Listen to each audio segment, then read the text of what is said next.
Member of parliament engineer Rashid को लेकर Delhi high court से एक ऐसी खबर सामने आई है जिससे उनके जो सपोर्टर्स हैं उनको काफ़ी उम्मीदें जो है बंध गई हैं कि इंजीनियर रशीद जो है वो पार्लियामेंट जाएंगे और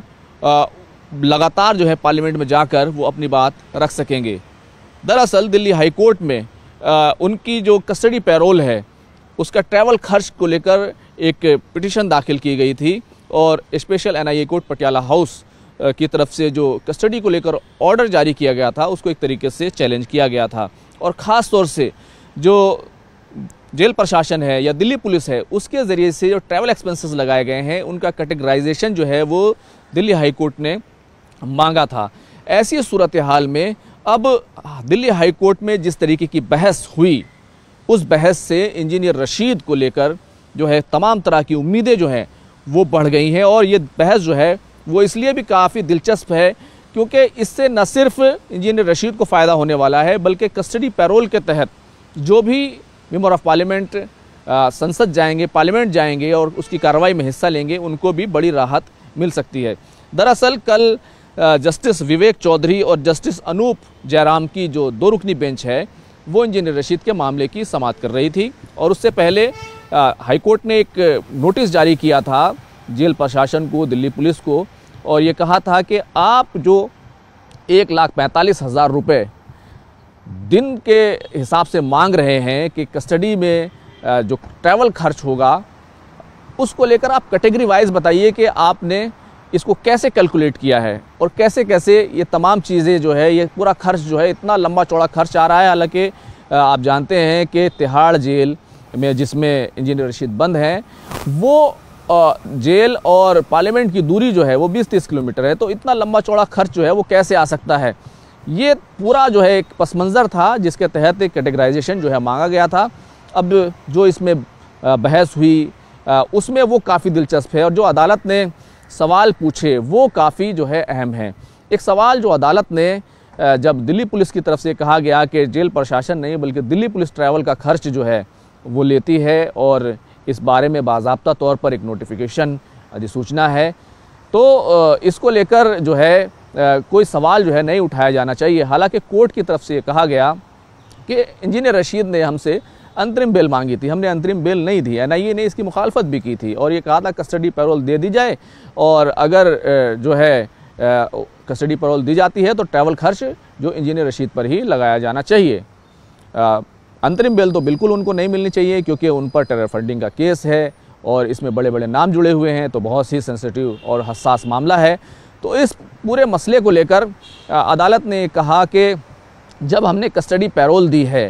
तो इंसान तो आज़ाद हुआ नहीं, वो बल्कि अभी भी जैसे वो जेल में, तिहाड़ जेल में था, अब वो सिक्योरिटी के अंदर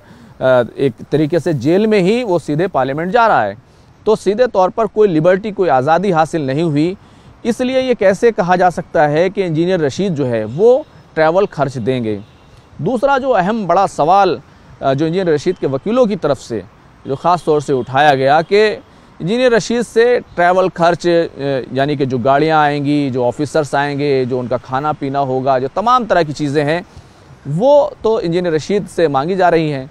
लेकिन यहाँ तक कि दिल्ली पुलिस के जो अफसर लगेंगे उनकी सैलरी भी इंजीनियर रशीद से मांगी जा रही है। यानी कि जितनी भी सैलरी है उसके हिसाब से उसका जो भी एक दिन का वेतन बनता है, तनख्वाह बनती है, सैलरी बनती है, वो भी इंजीनियर रशीद देंगे और ये जेल के रूल्स में नहीं है, तो ऐसा नहीं होना चाहिए। और जहाँ तक नोटिफिकेशन की बात है, अधिसूचना की बात है, तो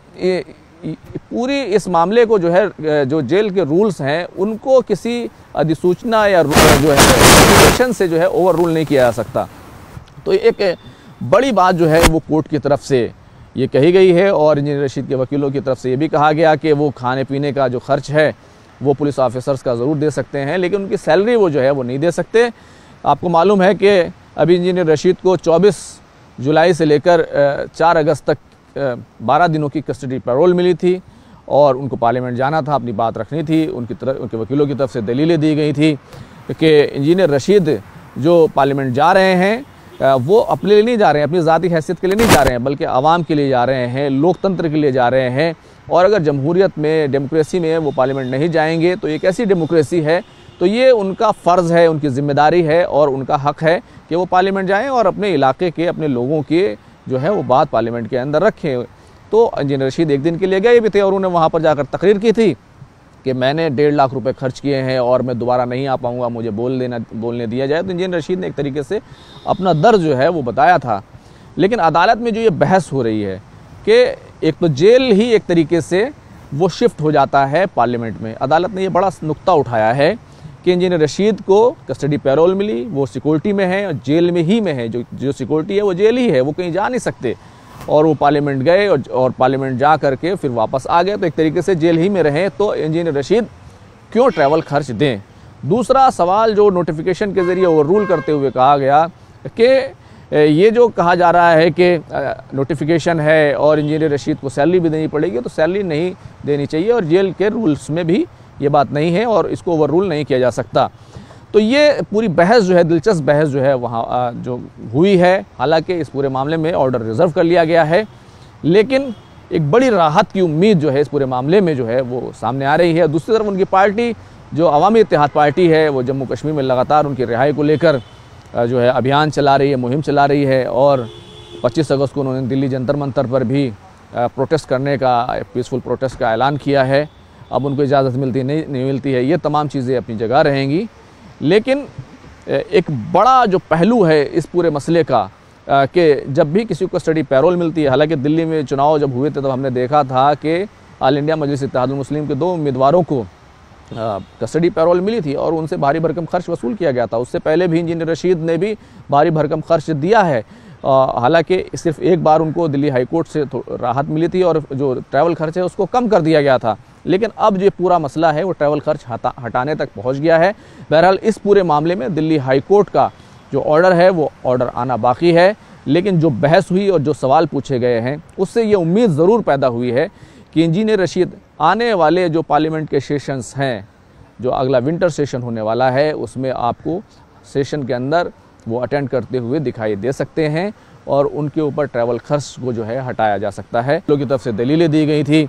कि इंजीनियर रशीद जो पार्लियामेंट जा रहे हैं वो अपने लिए नहीं जा रहे हैं, अपनी ज़ाती हैसियत के लिए नहीं जा रहे हैं, बल्कि आवाम के लिए जा रहे हैं, लोकतंत्र के लिए जा रहे हैं। और अगर जमहूरियत में, डेमोक्रेसी में वो पार्लियामेंट नहीं जाएंगे तो एक ऐसी डेमोक्रेसी है, तो ये उनका फ़र्ज़ है, उनकी ज़िम्मेदारी है और उनका हक़ है कि वो पार्लियामेंट जाएं और अपने इलाके के, अपने लोगों के जो है वो बात पार्लियामेंट के अंदर रखें। तो इंजीनियर रशीद एक दिन के लिए गए भी थे और उन्होंने वहाँ पर जाकर तकरीर की थी कि मैंने 1.5 लाख रुपए खर्च किए हैं और मैं दोबारा नहीं आ पाऊँगा, मुझे बोलने दिया जाए। तो इंजीनियर रशीद ने एक तरीके से अपना दर्द जो है वो बताया था। लेकिन अदालत में जो ये बहस हो रही है कि एक तो जेल ही एक तरीके से वो शिफ्ट हो जाता है पार्लियामेंट में। अदालत ने ये बड़ा नुक्ता उठाया है कि इंजीनियर रशीद को कस्टडी पैरोल मिली, वो सिक्योरिटी में है और जेल में ही में है, जो सिक्योरिटी है वो जेल ही है, वो कहीं जा नहीं सकते। और वो पार्लियामेंट गए और पार्लियामेंट जा करके फिर वापस आ गए, तो एक तरीके से जेल ही में रहें। तो इंजीनियर रशीद क्यों ट्रैवल खर्च दें? दूसरा सवाल जो नोटिफिकेशन के ज़रिए ओवर रूल करते हुए कहा गया कि ये जो कहा जा रहा है कि नोटिफिकेशन है और इंजीनियर रशीद को सैलरी भी देनी पड़ेगी, तो सैलरी नहीं देनी चाहिए और जेल के रूल्स में भी ये बात नहीं है और इसको ओवर रूल नहीं किया जा सकता। तो ये पूरी बहस जो है, दिलचस्प बहस जो है वहाँ जो हुई है। हालांकि इस पूरे मामले में ऑर्डर रिज़र्व कर लिया गया है, लेकिन एक बड़ी राहत की उम्मीद जो है इस पूरे मामले में जो है वो सामने आ रही है। दूसरी तरफ उनकी पार्टी जो अवामी इत्तेहाद पार्टी है, वो जम्मू कश्मीर में लगातार उनकी रिहाई को लेकर जो है अभियान चला रही है, मुहिम चला रही है। और 25 अगस्त को उन्होंने दिल्ली जंतर मंतर पर भी प्रोटेस्ट करने का, पीसफुल प्रोटेस्ट का ऐलान किया है। अब उनको इजाज़त मिलती नहीं मिलती है, ये तमाम चीज़ें अपनी जगह रहेंगी। लेकिन एक बड़ा जो पहलू है इस पूरे मसले का कि जब भी किसी को कस्टडी पैरोल मिलती है, हालांकि दिल्ली में चुनाव जब हुए थे तब हमने देखा था कि ऑल इंडिया मजलिस इत्तेहादुल मुस्लिम के 2 उम्मीदवारों को